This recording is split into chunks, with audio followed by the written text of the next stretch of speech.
Meus irmãos, é sabido que uma das maiores críticas que é feita aos evangélicos hoje tem a ver com a forma pela qual os evangélicos arrecadam dinheiro nas suas igrejas, administram esse dinheiro e usam esse dinheiro. As críticas são muitas. As acusações de que os pastores são mercenários, de que as igrejas são negócios, são acusações e críticas que estão presentes nas mídias, tanto a grande mídia, a televisão e os jornais, quanto a pequena mídia, as mídias, as redes sociais. Não faz muito tempo a revista, não sei se foi a revista Veja ou Época, publicou uma reportagem de capa dizendo pequenas igrejas, grandes negócios, algumas coisas dessa forma assim. Então, o rótulo que se coloca, ou a pecha que se coloca hoje nas igrejas e nos pastores, pregadores, é de mercenário, gente que vê o cristianismo como sendo uma forma de arrecadação financeira, de promoção pessoal. E, infelizmente, muitas igrejas ajudam a dar essa imagem, especialmente aquelas que adotaram a chamada teologia da prosperidade, em que a ênfase é na arrecadação, é na contribuição, em fazer sacrifícios financeiros, esperando receber alguma coisa em troca da parte de Deus. E há exageros e mais exageros feitos em nome de Deus, em que promessas são oferecidas, promessas que Deus nunca fez, de fazer a pessoa ficar rica, prosperar, resolver os problemas financeiros e assim por diante. Acoplado a isso, vem escândalos financeiros, de igrejas que têm problemas com fisco, igrejas que usam, pastores que usam laranja para adquirir propriedades, pastores que vão para a televisão fazer apelos financeiros de grande monta, mas eles mesmos têm fazendas no Mato Grosso, e assim por diante. E a mídia descobre essas coisas e passa então a impressão geral de que os evangélicos, na verdade, nada mais são do que uma tentativa de muitos dos seus líderes de ficar rico à custa da boa-fé dos outros, não é? Então, daí a necessidade que nós temos de ter cuidado na forma como nós arrecadamos as contribuições dos irmãos e na forma como nós administramos estas contribuições. As igrejas sérias, elas precisam se distanciar e se separar dessas outras, para deixar claro que nem todo mundo calça 40, e que há diferença, há evangélico e há evangélico, e que tem igreja e tem igreja. A mídia e a população tendem a tratar todos como se fosse a mesma coisa, mas nós precisamos ter cuidado e ter condição de mostrar que não é bem assim, que não são todas as igrejas que funcionam dessa forma. Aqui nós lemos o apóstolo Paulo tomando cuidados na arrecadação e na administração de uma oferta que ele estava levantando para atender os crentes pobres da Judeia. Havia uma fome acontecendo na região da Judeia, escassez de alimentos, era um momento de dificuldade econômica muito grande, e muitos irmãos da região da Judeia estavam passando por necessidade financeira. O apóstolo Paulo, então, tomou uma iniciativa de levantar uma coleta nas igrejas que ele havia fundado, com o objetivo de levar aquela coleta para Jerusalém e ali ajudar aqueles irmãos que estavam passando por grande necessidade financeira. Paulo já tinha começado a levantar essa coleta um ano antes dele ter escrito isso aqui que ele escreveu. E a primeira igreja que se prontificou a ajudar no levantamento de recursos para ajudar os pobres lá da Judeia foi exatamente a igreja de Corinto.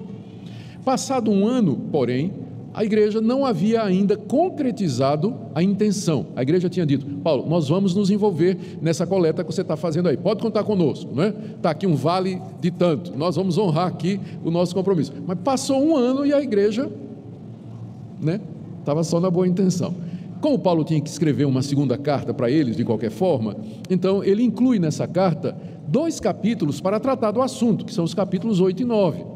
E ele basicamente aqui está dizendo: meus irmãos, eu estou lembrando a vocês aquele compromisso que vocês assumiram há cerca de um ano atrás e que ainda não tiveram a oportunidade de concretizar. Então, eu estou mandando aí para receber a coleta uma comissão, alguns irmãos que vão estar aí, até porque eu mesmo não quero fazer isso para não ser acusado de que eu estou usando o dinheiro em meu benefício. Então, eu estou tomando alguns cuidados para o recolhimento das ofertas e depois na administração delas. É isso que ele está fazendo aqui nesses capítulos 8 e 9. E ele aproveita para falar a respeito, ele quer estimular os coríntios a contribuir generosamente para aquela situação. Aqui no capítulo 8, no início do capítulo 8, como nós já vimos, versos de 1 a 7, ele provoca os coríntios, lembrando que as igrejas da Macedônia, que eram igrejas pobres, eles haviam pedido a oportunidade, haviam suplicado a Paulo a oportunidade de contribuir para aqueles irmãos, e voluntariamente eles deram, de acordo com suas posses. Na verdade, ele diz aqui no verso 3, que deram acima de suas posses para aquela causa, não é? E eram mais pobres do que a igreja de Corinto. Paulo usa isso e diz: olha, você sabe as igrejas lá da Macedônia, a igreja de Filipos, por exemplo, que são igrejas bem mais pobres, eles deram acima da condição financeira deles, eles se sacrificaram para dar essa oferta. E vocês aí, como é que está, não é? Como é que está a situação aí da igreja de Corinto? Está na hora de lembrar o compromisso que vocês fizeram há um ano atrás de investir. É o que ele faz do verso 8 até o verso 15, lembrando a necessidade que contribuir é uma graça, é um privilégio, e que dessa maneira nós podemos promover a igualdade, não vai faltar para uns e nem vai sobrar para outros. E aqui no verso 16 ao verso 24, Paulo diz, ele mostra que tomou alguns cuidados para que o recolhimento das ofertas e a administração fosse feitos com toda lisura, com toda transparência, para que não houvesse nenhuma acusação. Então, o que eu quero ver com os irmãos nessa manhã é exatamente isso, a necessidade de transparência, de lisura e de honestidade na manipulação dos recursos do povo de Deus, na administração dos recursos do povo de Deus para a causa de Deus. Meu primeiro ponto é esse aqui. Paulo sabia que ele tinha críticos e inimigos prontos a acusá-lo de desviar dinheiro para seu uso pessoal. Paulo era muito odiado da parte dos judaizantes. Eram judeus que aparentemente haviam se convertido a Cristo Jesus, mas achavam que ainda era necessário que se guardasse a lei de Moisés. E eles não gostavam de Paulo, porque Paulo dizia que o homem é salvo pela fé em Cristo Jesus, sem as obras da lei. E aqueles judeus convertidos ao cristianismo achavam que isso era um absurdo, porque Deus tinha dado a lei a Moisés, era preciso que quem cresce em Jesus se circuncidasse, guardasse as festas religiosas, o calendário de Israel, a dieta dos judeus, para poder ser salvo. Ninguém poderia ser salvo sem guardar a lei de Moisés. Mas Paulo combatia esse pessoal e insistia dizendo: a salvação é pela graça, pela fé em Cristo, sem as obras da lei. E o que acontecia? Onde Paulo chegava pregando o evangelho, os judaizantes encostavam. Paulo saía de lá, deixava a igreja pronta, os judaizantes chegavam e diziam: vocês creem em Jesus? Cremos. Quem é que ensinou para vocês? Foi Paulo. Paulo? Mas Paulo é um renegado. Paulo é um judeu que esqueceu as origens dele. Paulo é um mercenário, ele planta a igreja porque ele quer receber dinheiro, ele vive disso. É para isso que ele quer essas comunidades, porque ele quer viver dos dízimos e ofertas dessa igreja. Então, estas eram as acusações que pesavam contra Paulo e que eram movidas pelos seus inimigos. E ele sabia disso. Então, agora que ele vai manipular, vai administrar uma soma muito grande de dinheiro que ele está recolhendo das igrejas, ele está preocupado de que ele vai ser acusado ao levantar aquela oferta, de que ele vai passar a mão naquela oferta, de que ele vai tirar uma parte para ele, vai ficar com uma parte, vai desviar uma parte e a outra ele vai usar para o fim apropriado. É o que ele diz aí, veja no verso 20: eu quero evitar que alguém nos acuse em face dessa generosa dádiva administrada por nós. A generosa dádiva eram as dádivas das igrejas, dádivas generosas, como a da igreja de Filipos, acima das posses. Paulo estava administrando, ele estava recolhendo estas ofertas, ele ia levar a Jerusalém, mas ele está preocupado de que ele vai ser acusado de que ele está fazendo aquilo para benefício próprio, de que ele está usando o dinheiro da igreja para se beneficiar, desviando os recursos da igreja. Essa é a preocupação que Paulo tinha. E de fato, gente, desonestidade no desvio das verbas da igreja deixaria claro que Paulo era um mercenário, e isso atrapalharia o seu ministério. Toda a sua eficácia se perderia se as pessoas começassem a imaginar que os motivos de Paulo eram errados, que embora ele dissesse: vamos levantar uma oferta para ajudar os pobres, a intenção dele era meter a mão no dinheiro. E uma vez que ficasse comprovado que Paulo estava desviando recursos da igreja para benefícios próprios, todo o ministério de Paulo estaria sob suspeita. todo o ministério de Paulo estaria sob suspeita. Meus irmãos, através da história da igreja, não são poucos os líderes e pastores que caíram nessa tentação de botar a mão no dinheiro da igreja. Há muito tempo atrás eu ouvi um pastor comentar o seguinte: as 3 barras que derrubam qualquer pastor: barra da saia, barra de ouro e conhaque de alcatrão de São João da Barra. As 3 barras que derrubam qualquer pastor. E a barra do ouro é uma delas. É uma delas. A tentação é grande de quem manipula dinheiro e vê o dinheiro chegando. Então é muito grande, especialmente se ele acha que ele está passando por alguma necessidade. E não são poucos os pastores, líderes, evangelistas, missionários, que se complicaram e complicaram a vida da igreja por conta dessa questão financeira. Paulo sabe que isso é um problema, por isso ele diz no verso 20: eu quero evitar que alguém me acuse por causa da administração que eu estou fazendo dessa dádiva generosa. Aliás, quando Paulo esteve na cidade de Corinto, ele havia se abstido até de receber a ajuda da igreja. Está lá em 1 Coríntios 9, de 11 a 12. Quando ele esteve lá, ele preferiu trabalhar com as mãos, fazendo tendas, porque ele era artífice, ele tinha essa profissão, ele era fazedor de tendas, ele sabia que aquela acusação viria contra ele, por causa daqueles inimigos. Então Paulo não quis receber um tostão da igreja de Corinto, e disse: eu vou trabalhar com as minhas mãos, eu não quero receber nada, porque se eu receber, os meus inimigos virão em cima de mim, me acusando para fazer isso. Há 30 anos atrás, teve um congresso em Amsterdã, promovido pela Fundação Billy Graham, para evangelistas e pastores, e de lá saiu uma declaração, um compromisso de Amsterdã. Um dos preletores foi um grande evangelista chamado Stephen Walford, e ele fez uma declaração que foi publicada na revista Ultimato em maio de 1987. Ele disse assim: é triste ter que afirmar, e no entanto é a mais pura verdade, que o mundo da religião está coalhado de pastores e evangelistas que não passam de defraudadores financeiros. Ele disse isso há 30 anos atrás. Imagine se ele vivesse hoje, não é?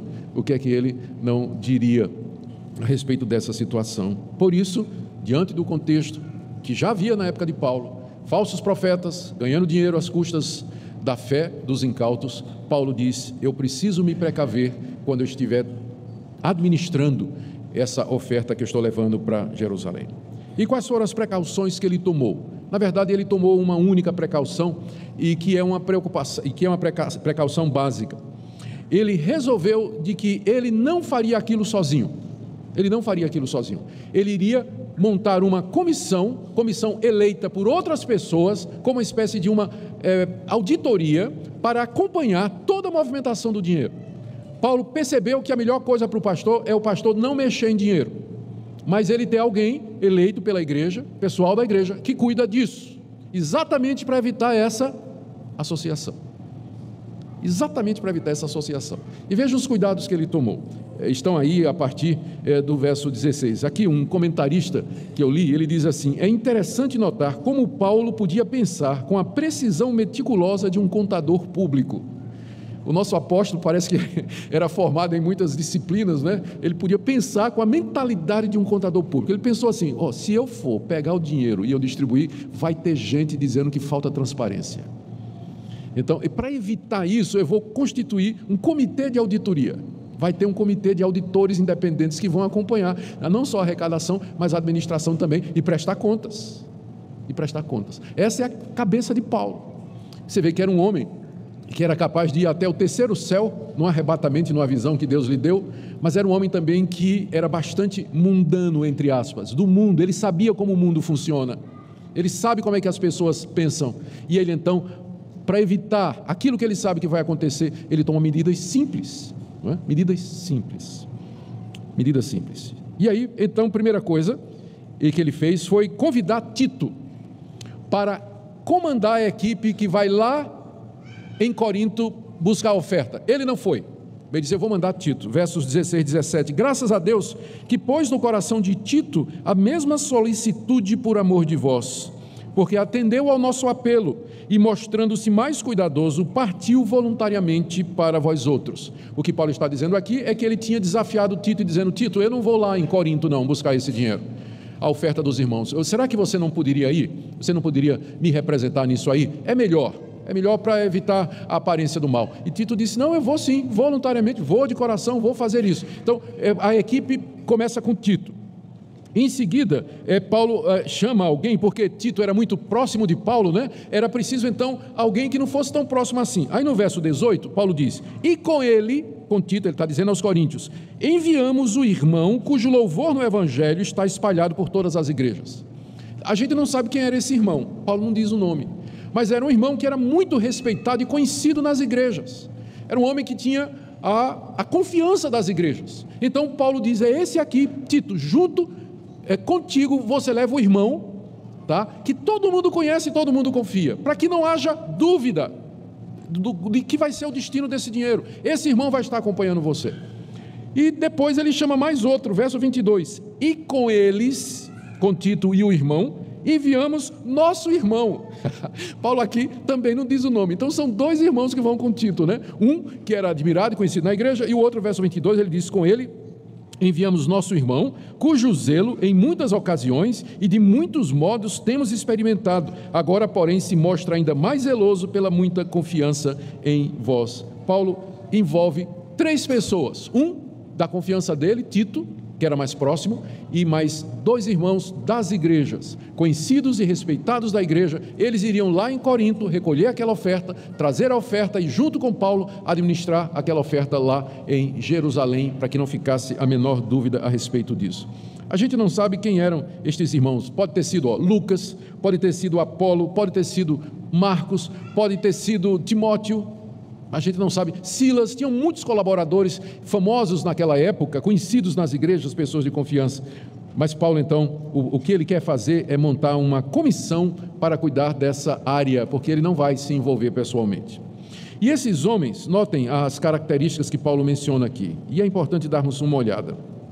Primeiro, eles se mostraram voluntários, como está no verso 16 e 17. Eles voluntariamente resolveram fazer isso. Por que é importante isso? Porque eles não eram pagos, porque se for pago, quem paga manda, não é isso? Então, esse comitê de auditoria era voluntário, não estava recebendo nada. Esses irmãos estavam fazendo aquilo gratuitamente, de coração, viram aquilo como uma missão que eles estavam fazendo, algo voluntário. Era bom não envolver dinheiro nisso aí, né? Era bom não envolver. Então, esses irmãos foram voluntariamente. Segunda coisa, eram os irmãos que eram reconhecidos pelas igrejas. Paulo não ia colocar uma raposa para cuidar do galinheiro, não é? Paulo não ia convidar um irmão que era conhecido por ser ladrão, por ser avarento, ter problemas financeiros pessoais. Paulo não ia pegar uma pessoa dessa e dizer, vai administrar essa oferta grande aí. Não. Ele pegou pessoas de boa reputação, que eram da confiança da igreja, eram conhecidos dos irmãos para que eles fizessem isso aí. Eram também zelosos. Diz aí o verso 16, que que Deus colocou solicitude no coração de Tito, e no verso 22, ele fala também daquele irmão cujo zelo ele também já conhecia. Zelo aqui, solicitude, é um cuidado extremo por aquilo que está sendo feito. Eram pessoas meticulosas, cuidadosas, que se encarregariam de ver que aquela oferta fosse administrada da forma correta. No verso 22, Paulo diz que aquele irmão era um irmão experimentado, era um irmão experiente, não era nenhum neófito. E no verso ainda 23, Paulo diz assim, quanto a Tito é meu companheiro e cooperador convosco, quanto a nossos irmãos, são mensageiros das igrejas e glória de Cristo. Só um detalhe, a palavra mensageiro aqui na língua original, no grego, é apóstolo. Eles eram apóstolos das igrejas. Aqui é uma das ocasiões em que a palavra apóstolo é usada no Novo Testamento, no sentido de alguém que é enviado. A palavra apóstolo, ela se aplica ao apóstolo Paulo e aos 12, que são uma categoria especial, e ela também é usada, a palavra apóstolo, para pessoas que são encarregadas de uma missão, sem qualquer conotação apostólica, como de Paulo e dos 12. Então, apóstolo mesmo, só teve Paulo e os 12. Embora outras pessoas são chamadas de apóstolos, como esses irmãos aqui, mas é no sentido de emissário, né? De enviado, alguém que está cumprindo uma missão. Eles eram enviados pela igreja. E no verso 19... está dizendo que eles foram eleitos pela igreja, está vendo aí? E não foi só isso, mas foi também eleito pelas igrejas para ser nosso companheiro no desempenho dessa graça. Aqui o quadro está formado. Vamos recapitular, já estamos caminhando aqui para a nossa conclusão. Na administração daqueles recursos, Paulo resolveu tomar medidas que evitassem que pessoas o acusassem de desvio de verbas, de uso errado do dinheiro do povo de Deus. Então o que é que ele fez? Ele resolveu que ele não ia fazer isso sozinho. Ele resolveu que ele não se envolveria com isso diretamente. O que é que ele faz? Ele nomeia uma pessoa de confiança, Tito, pede para Tito ir, Tito aceita. As igrejas elegem 2 irmãos, irmãos de confiança, irmãos experimentados, irmãos voluntários que não estavam recebendo para isso, e Paulo encarrega esses irmãos de ir buscar a oferta da igreja de Corinto. E depois, junto com esse comitê, ele vai administrar estas ofertas. As razões para que Paulo procedesse assim, ou a razão principal, eu quero que você veja comigo no verso 21. O que nos preocupa é procedermos honestamente, não só perante o Senhor, como também diante dos homens. A minha preocupação, diz o apóstolo Paulo, é proceder corretamente, não somente diante de Deus, mas também diante dos homens. Ou seja, o que é que Paulo quer dizer aqui? Que não basta você dizer no seu coração: Deus sabe que eu sou honesto, Deus sabe que eu sou fiel, Deus sabe que eu tenho intenções corretas. Não basta só você dizer isso, você tem que parecer honesto, você tem que parecer fiel e você tem que parecer zeloso, porque você tem que andar corretamente, não é só diante de Deus não, mas é diante também dos homens. Deus sabia que a intenção do coração de Paulo era boa, e Paulo poderia dizer assim: eu não ligo o que as pessoas pensam a meu respeito, Deus conhece o meu coração, Deus sabe da pureza dos meus motivos, então eu vou fazer, não é? Deus será o meu defensor. Não, senhor, não, senhor. Você tem que parecer, você tem que andar corretamente diante de Deus e dos homens também. Então, por isso que ele toma todo esse cuidado. Tem pessoas que, numa falsa piedade, dizem assim: eu não preciso me justificar, não preciso tomar precaução nenhuma, porque Deus conhece o meu coração, eu devo somente a Deus, minha consciência está tranquila diante de Deus. Não, meu irmão, não basta só isso não, nós vivemos em comunidade. Você tem que não somente andar retamente diante de Deus, mas também diante dos homens. Medidas são necessárias, providências são necessárias, meios são necessários para que se garanta a transparência e a lisura de todo o processo. Essa é a preocupação de Paulo no verso 21. Lá naquele congresso de Amsterdã que eu falei para vocês, há 30 anos atrás, eles elaboraram pactos, pastores e evangelistas. E a 10ª afirmação daquele pacto diz assim: nós seremos fiéis dispenseiros de tudo que Deus nos der e prestaremos contas das finanças do nosso ministério a outros. Tinha 5.000 pastores e evangelistas em Amsterdã, quando eles assinaram esse pacto, há 30 anos atrás. Prover a Deus que isso continuasse a ser verdade sempre. Paulo termina essa sessão aqui com uma exortação à igreja. Verso 24. Manifestai, pois, esse pois aí é a conclusão de tudo que ele disse antes. Recapitulando, considerando que eu estou mandando para vocês uma comissão de homens experimentados, eleitos pela igreja, conhecidos e de confiança, porque o que me preocupa é proceder corretamente diante de Deus e do mundo. Pois, então, à luz disso, manifestai perante as igrejas, representadas por aqueles irmãos, a prova do vosso amor. Vocês estão dizendo que amam os irmãos, agora chegou a hora de provar isso. Paulo está dizendo, agora chegou a hora de vocês contribuir. Vocês percebem o incentivo? Paulo está dizendo, olha, pode contribuir, porque a comissão que vai chegar aí está acima de toda suspeita. Pode contribuir, porque a causa é justa e o dinheiro será usado exatamente para isso, e não para outra coisa. Pode abrir o seu coração e o seu bolso, porque vai ser usado para a causa de Deus, e a garantia são estes irmãos, essa comissão que está aí. Manifestai, pois, perante as igrejas a prova do vosso amor e da nossa exultação, porque Paulo disse que ele tinha se gabado diante desses irmãos, dizendo, olha, a igreja de Corinto vai dar uma grande oferta, estou confiando lá, quando vocês chegarem lá, vocês não vão ficar envergonhados, os irmãos lá de Corinto vão dar generosamente. Paulo estava exultando, alegre, já na expectativa de que os irmãos iam fazer isso. Então, manifesta agora a prova do vosso amor e da nossa exultação a vosso respeito na presença desses homens. Eu estou exultando na presença desses homens, dizendo, a oferta vai ser maravilhosa, vocês podem ir, que vocês verão isso aí.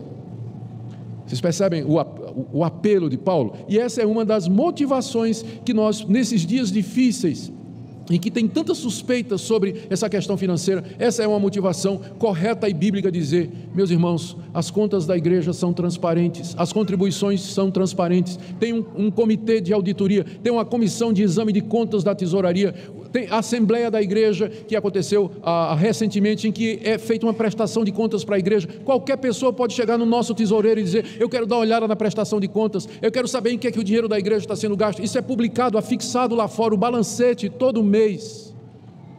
Pastor, não pega em dinheiro. A única vez que eu pego em dinheiro é quando eu vou assinar os cheques junto com o tesoureiro para fazer os pagamentos, mas o pastor tem que perguntar ao tesoureiro como é que estão as coisas, porque não pega mesmo. E não é só esse pastor aqui não, mas na igreja presbiteriana é assim. Na igreja presbiteriana é assim. E eu fico feliz que eu faço parte dessa igreja e que eu posso fazer esse apelo no final, dizer: irmãos, se há dúvidas sobre como os recursos da igreja são usados e para que são empregados, tem prestação de conta, tem um comitê de auditoria, tem exame de contas que é feito periodicamente das contas da igreja, para que vocês saibam que ao contribuir, ao dar os seus dízimos e ofertas, vocês estão dando para as causas corretas e serão empregados exatamente para aquilo que é dito em que serão empregados. E é assim que eu quero terminar, meus irmãos, essa mensagem nessa manhã. Que os irmãos ponderem a respeito do que o apóstolo Paulo está dizendo aqui. A necessidade de contribuir generosamente, considerar como uma graça, mas também cobrar transparência e lisura. Saber onde está indo e por que está indo, quanto está indo. Isso é um direito de todo aquele que faz isso generosamente e contribui para a causa de Deus. E a igreja tem que estar pronta a dar respostas a isso aí, e nós estamos prontos a fazer isso. E com base nisso, então, nós dizemos aos irmãos: manifestem a prova do amor de vocês. Manifestem a prova do amor de vocês e da nossa exultação diante de todos, de que Deus tem abençoado essa igreja e continuará a abençoar, e que muitos são alcançados pelo que é levantado aqui. Muitas pessoas são alcançadas pelo Evangelho, com ajuda financeira, com suporte de vários tipos. O nosso trabalho não é vão no Senhor.